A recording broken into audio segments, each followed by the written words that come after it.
Was He-Man secretly born from the ashes of a canceled Conan the Barbarian toy line? Does He-Man, Skeletor, and the Masters of the Universe owe it all to Arnold Schwarzenegger and Conan the Barbarian? You're a quiet boy compared to me. These guys are influenced by Conan at a deep level. The artwork isn't labeled or dated. All we can do is kind of interpret what we think it is. Skeletor is more of a ripoff of Thulsa Doom even than He-Man is of Conan.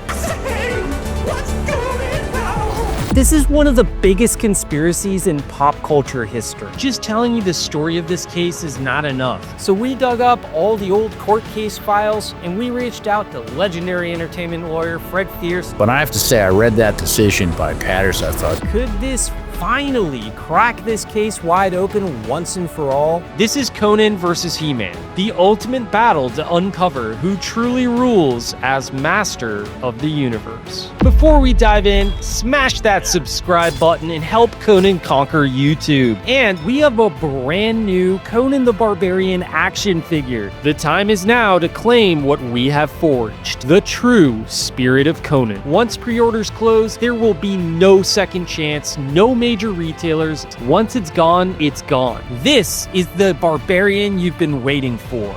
Link in the description. Lovecraftian tentacles not included. Don't miss out. Before swords clash and myths collide, let's meet our champions. You know Conan, the original Barbarian. Created by Robert E. Howard in 1932, Conan has reigned across pulp magazines, comic books, movies, and video games for nearly a century. Then there's He-Man and the Masters of the Universe. Blasting onto the scene in 1982, Masters of the Universe became one of the most iconic toy lines and cartoons of the 1980s.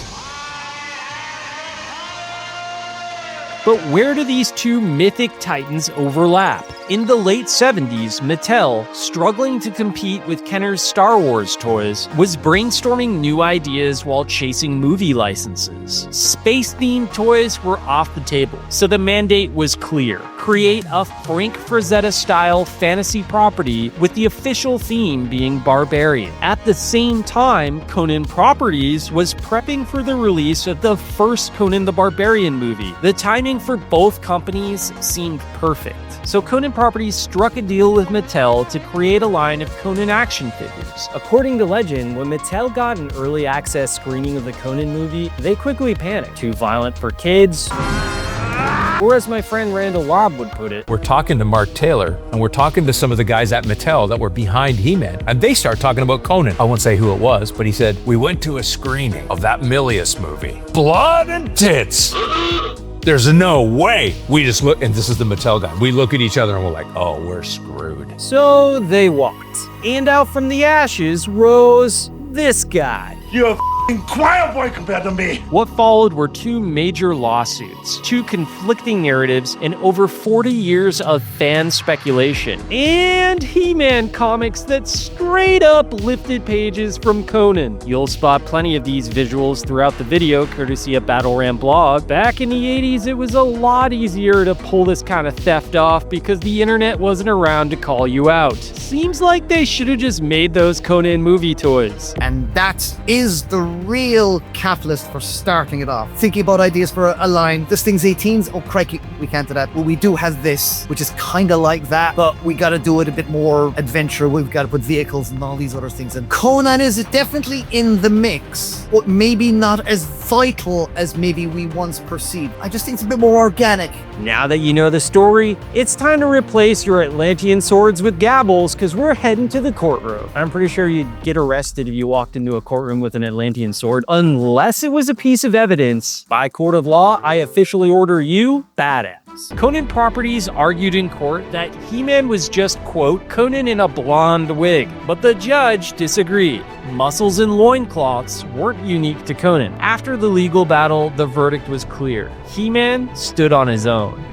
Mattel may have beaten Conan Properties on the copyright claim, but they lost big on breach of contract. In 1981, Mattel signed on a deal to license Conan toys, but behind the scenes, they were secretly developing He-Man.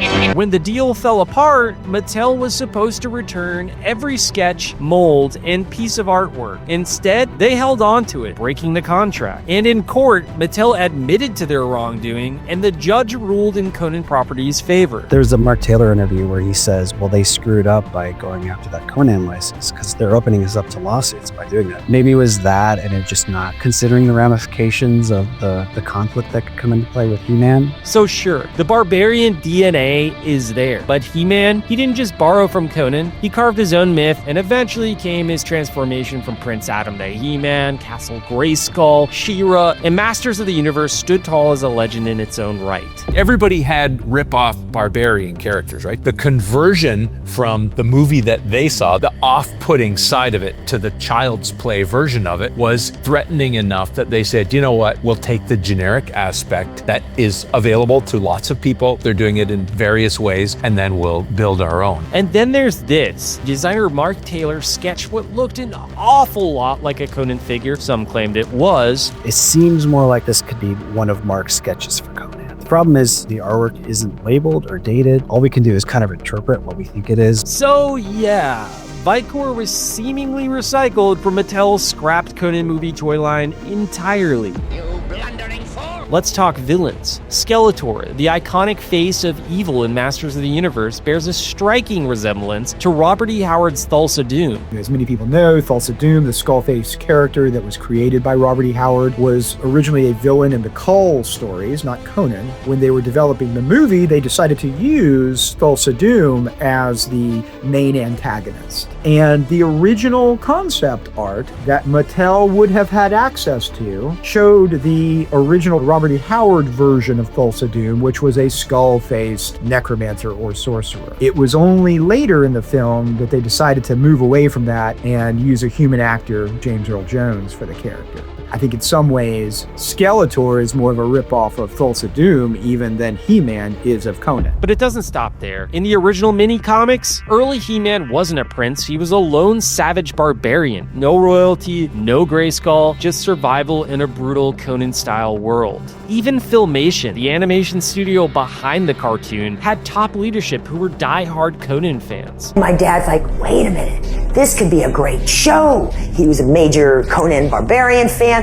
We could do something with this. And then there's the infamous Wonderbread He-Man, which many believe was Mattel's last-ditch effort at slapping together a Conan movie toy. There was no packaging associated with it. One of the leading theories was, what if this brown-haired He-Man figure was the Conan that they were going to make, and then because they decided not to do Conan, they just repainted him and made He-Man instead. It turned out not to be true, but it makes sense visually. Mattel later claimed their Conan toy plans were nothing special, just quick conversions of their old Big Jim figures. But guess how He-Man's early prototypes were made? Clay sculpts on Big Jim bodies. The exact same process. They started working on this concept. They wanted to have their own property that they could put out without having to pay licensing fees. Mark Taylor did the initial drawings, and then Roger Sweet said, we need a 3D model, but he couldn't get a modeler, so he basically took the Big Jim figure, packed a bunch of clay on it to give him some muscle. That was like the first prototype. I'll be the first to admit, regardless of this whole legal mess, I just want a copy of that early He-Man prototype, because that is ripped straight from the canvas of a Frank Frazetta Conan painting. Mark Taylor wouldn't say, we turned Conan into He-Man. He in fact would say, we didn't. But then he would say, I loved Conan, you know what I mean? I love Frazetta. That's the problem. These guys are influenced by Conan at a deep level. And let's be honest, Conan borrowed right back. Remco Toys, the Conan the Adventurer cartoon, and let's not forget about this short-lived Conan the Barbarian stage show at Universal Studios, where a scrawny little teen grabs a sword and transforms into a muscle-bound freak. By the power of crumbs! Sound familiar? And it gets better. The director of that stage show later went on to make the live-action He-Man film starring Dolph Lundgren. Masters of the Universe. This legend has echoed for decades, but now it's time for the truth to emerge. We've uncovered the original court case documents of Conan vs. Mattel, and with the evidence laid bare, it's time to shatter myth and reveal the facts. Let's get that fresh opinion from legendary entertainment lawyer Fred Fierst. I read the case case with quite a bit of particularity, and I also discussed the case with the original toy designers that happened to have the original drawings, who did what, who was there. The contract between Conan Licensing Inc. and Mattel had in it that Mattel might have similar things in development. But I have to say, I read that decision by Patterson. I thought, this is a good judge. He wrote a really good decision. He analyzed the factors correctly. He nailed it. I think he got the case right. And there you have it. Team He-Man wins the case. Technically, the contract allowed them to make similar products, and that's exactly what they did. But here's the ultimate riddle of steel. Steel? Yes, you know what it is, don't you, boy? Why did they agree to make Conan toys at all? Here's my personal theory. In the late 70s, early 80s, when Mattel caught wind of the upcoming Conan the Barbarian film, they panicked. Could this be another Kenner Star Wars level hit? Why settle for a knockoff when they could have the real thing? So Mattel nabbed the rights. And for a brief moment, in an early stage of development, the Masters of the Universe team flirted with the idea of changing course and turning He-Man into an official Conan toy line. But then they got a sneak peek of the movie and saw all of that Blood and tits! And the Conan plan was quickly abandoned, and Mattel returned to creating their own, heavily inspired IP. But our friend Fred Fierce has a different take. Mattel tied up Conan so that while they were developing He-Man, no competitor in that huge muscle man category would come out. Did they? I have no idea. Here is what we do know. There's room for both. I think the main thing that Conan and the Masters of the Universe have in common is that there's a power fantasy angle. One is clearly for kids, I have the power. Because when you're a kid, you are relatively powerless. You just want big muscles to be able to punch boulders and impress your friends. The Conan power fantasy, you get a taste of the real world. You realize things are a little darker. You got to fight a little harder to get the things that you want. But the idea ultimately is a strong person who can take care of business with their mind and their muscles. Regardless of its origins, Masters of the Universe became the ultimate gateway to sword and sorcery. And those kids that grew up watching He-Man, they eventually grew up to become Conan fans too. I think the service that He-Man creates for fandom is that it's basically a gateway drug for very young kids who are interested in sword and sorcery. And by the time they're like 15, 16, 17, 18, they're ready for the full-blooded Conan. The fact that He-Man exists is actually good for Conan the Barbarian. I would say He-Man served as training wheels for my Conan worship. It's definitely primed me for those kinds of stories. But look at the veins in his arms. This is where everything starts with me. I'm hoping and I'm feeling that when people do buy this Conan, that they will see a little bit of this guy in here too. Conan